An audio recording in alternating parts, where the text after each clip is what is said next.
Sejam todos bem-vindos para mais uma aula de ciência. Aqui quem vos fala é o professor Afonso. Iremos dar continuidade do capítulo 6 com o assunto ciclo da água. Estamos na nossa aula 7, estamos progredindo. Vamos lá para a nossa agenda. Bom, essa será a agenda de vocês. O conteúdo será o ciclo da água. E vocês irão fazer a atividade da página 226 e 227. Mas antes disso, antes de entrarmos no nosso conteúdo, vamos fazer a correção das atividades anteriores.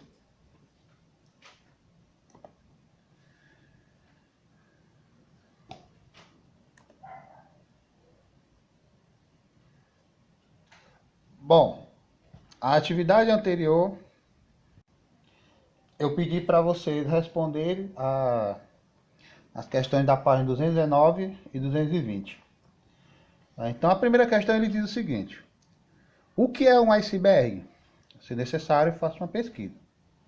Tá? Então, eu espero que vocês respondam, pessoal, que os icebergs, eles são massas de gelo flutuantes que se desprendem de geleiras das regiões polares, seja a região norte ou a região sul.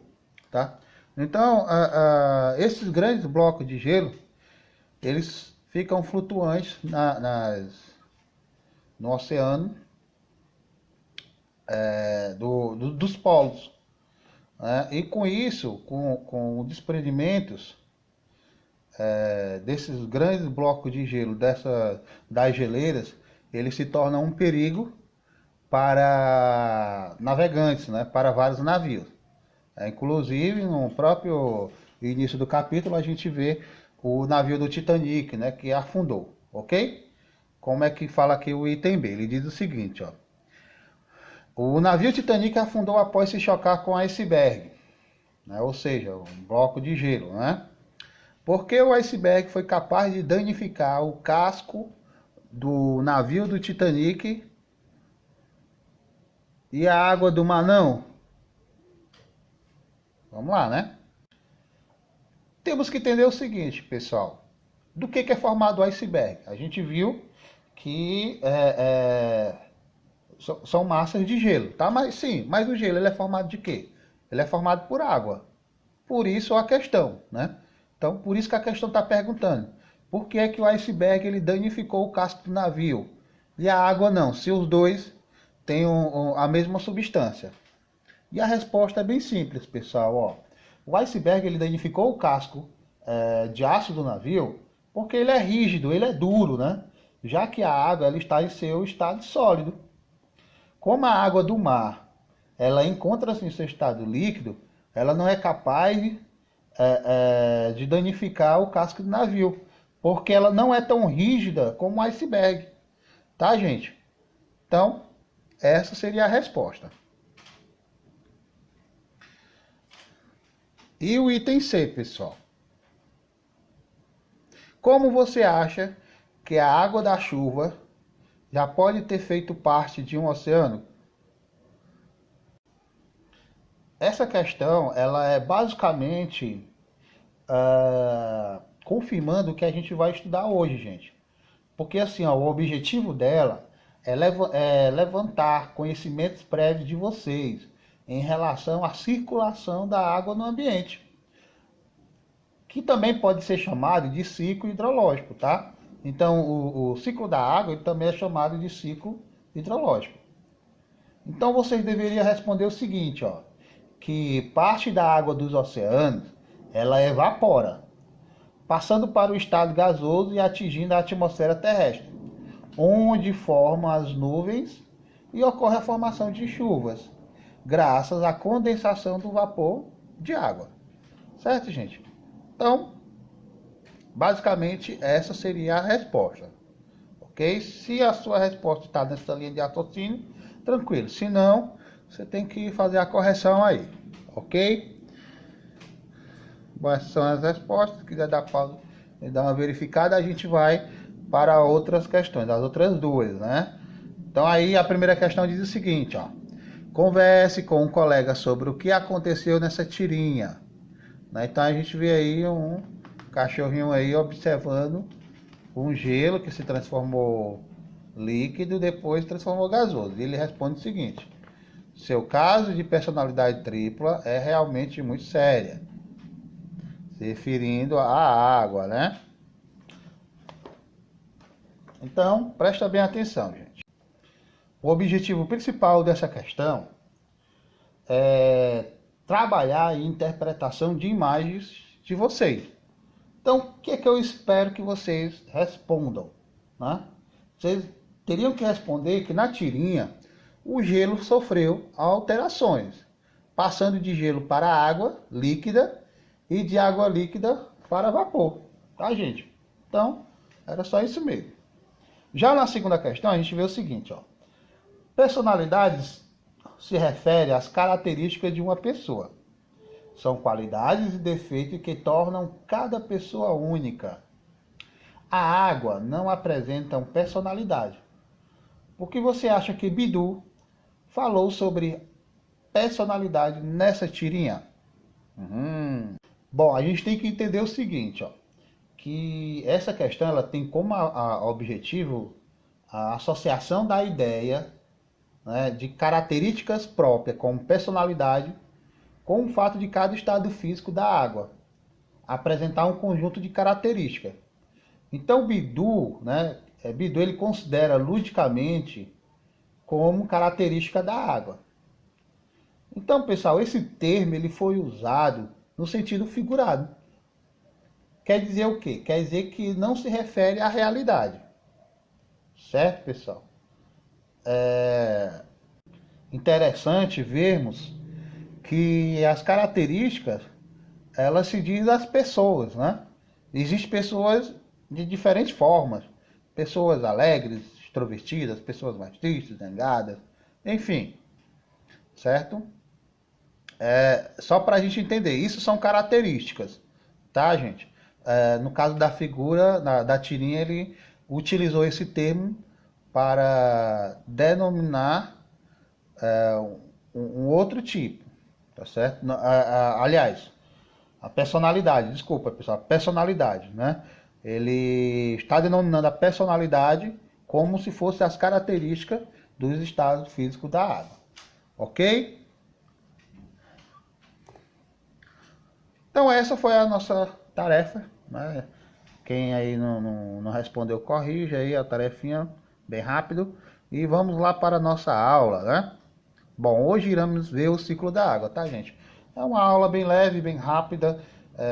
Todos nós temos já a ideia de como isso funciona, né? E até também foi abordado naquela questão C, né? Logo no início do capítulo, tá bom? Então a gente vai ver uma forma mais aprofundada do ciclo da água.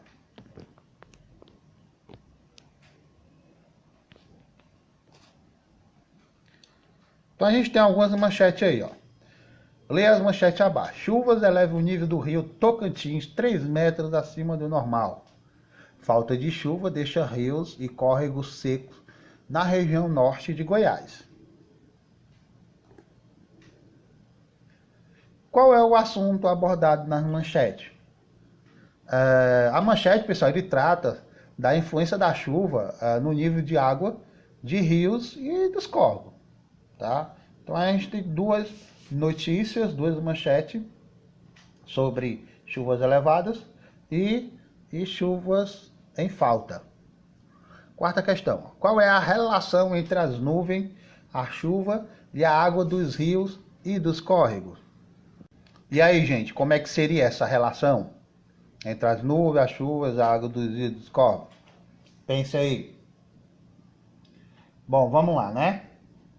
Aqui nesse caso, pessoal, para a gente ter uma ideia prévia sobre o ciclo da água, certo?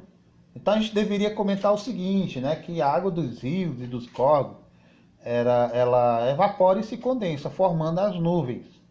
E o vapor da água condensada, ele forma gotas de água da chuva, que precipitam e elevam os níveis de água dos rios e dos córregos.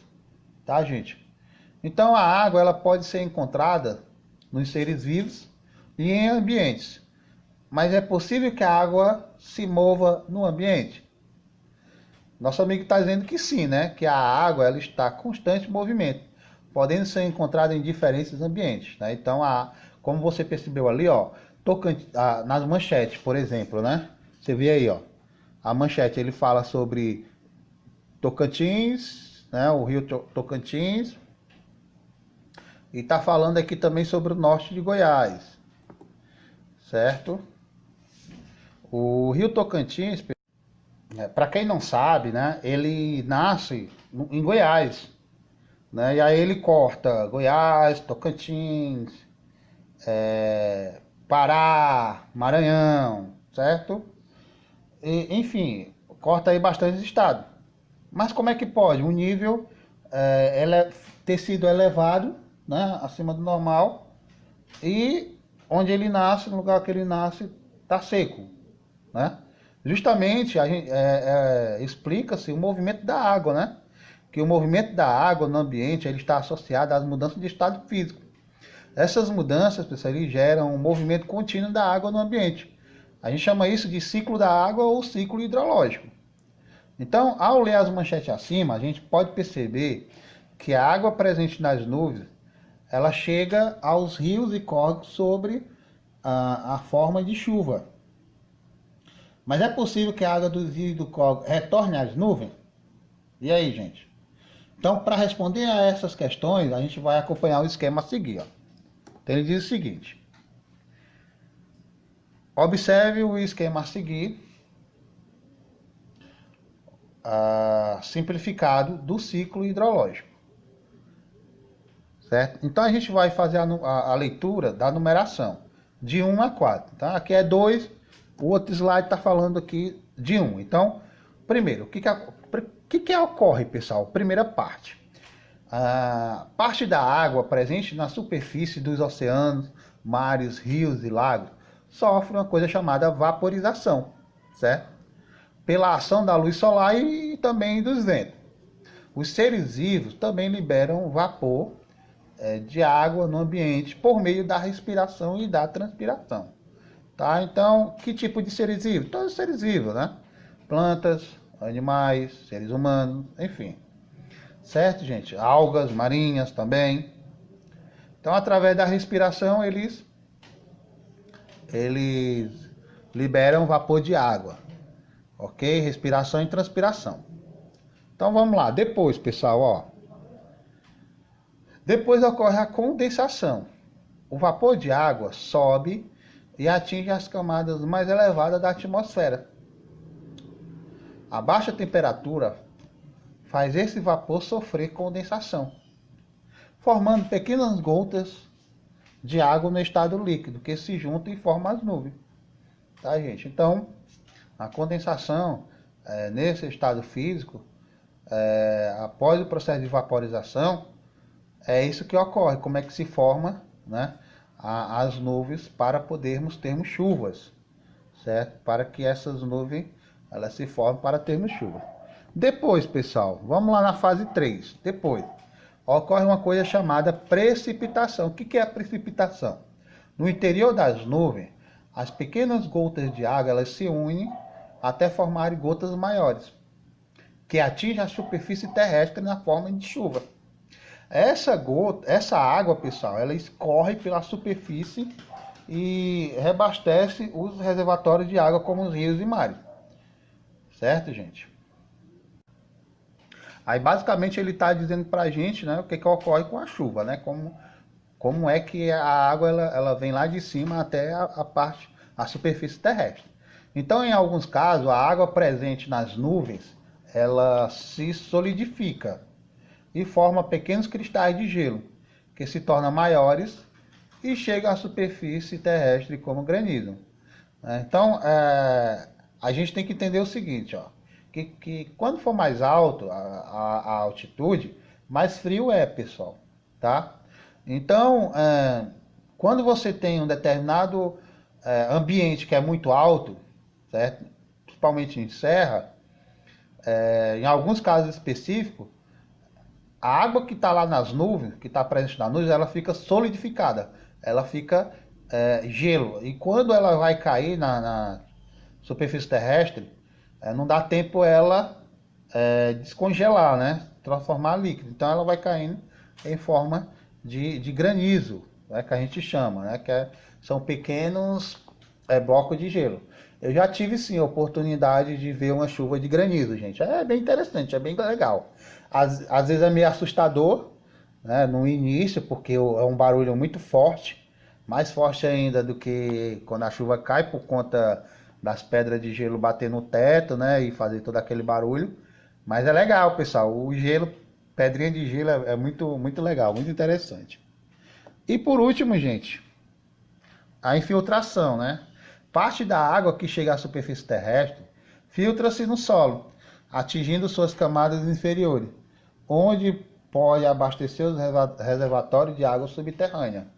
Então a gente vê aqui águas subterrâneas, né? Então, em alguns locais da superfície terrestre, essa água ela escoa para o subsolo e lá eles vão se transformar em reservatório de água subterrânea. Ok, gente? Vamos ver esse trechinho aqui de rios voadores. Os rios voadores são cursos de água na atmosfera terrestre, ou seja, massas de ar ricas em vapor de água e que são carregadas pelos ventos. Essas massas de ar se deslocam do Oceano Atlântico para a região da floresta amazônica e desta para outras regiões do Brasil. Em condições adequadas, os rios voadores levam chuvas por onde passam, sendo responsáveis por grande parte das chuvas nas regiões sul, sudeste e centro-oeste do Brasil. Eu não sei se vocês assistem jornal, mas às vezes passa meteorologia, né? E a moça que apresenta, né, o tempo, a meteorologia, ela fala sobre essas massas de ar. Ela não fala rios voadores, ela fala sobre massas de ar. Ah, está se aproximando uma massa de ar próxima a São Paulo, próximo ao Rio, enfim, né? Eles são chamados de rios voadores porque cai água, que é uma beleza. Não é à toa que a gente vê lá em Minas Gerais, né? São Paulo, Rio de Janeiro, deslizamento de terra, ou dias e dias chovendo. Uma época que eu passei na região sul, lá em Porto Alegre, eu fui de férias para lá, foi praticamente minha série quase toda chovendo, né? Então era chuva o dia todinho, caía realmente rios de água, né? E essa massa de ar, elas são carregadas pelos ventos, né? E elas se deslocam do Oceano Atlântico para regiões tanto da floresta amazônica como para essas regiões aqui, ó, sul, sudeste e centro-oeste do Brasil. Certo, gente? Então, ó, aqui a gente vê, ó, essas massas de ar, ó, que a gente chama de rios voadores. Aí são os caminhos percorridos por eles.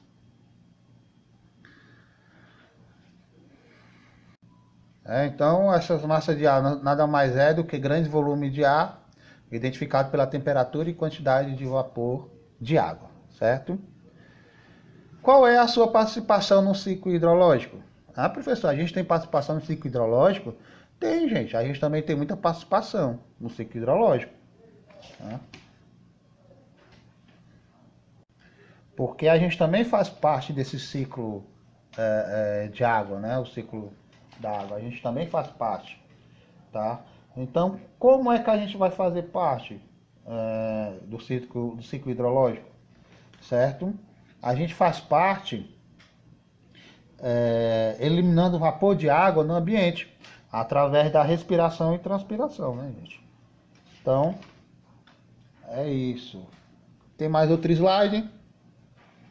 Além da chuva e do granizo, a água presente nas nuvens pode atingir a superfície terrestre na forma de neve. A neve se forma quando a temperatura no interior da nuvem está abaixo de 0 grau. Nessa condição, o vapor de água se solidifica e forma cristais de gelo, que se unem e formam grandes flocos de neve.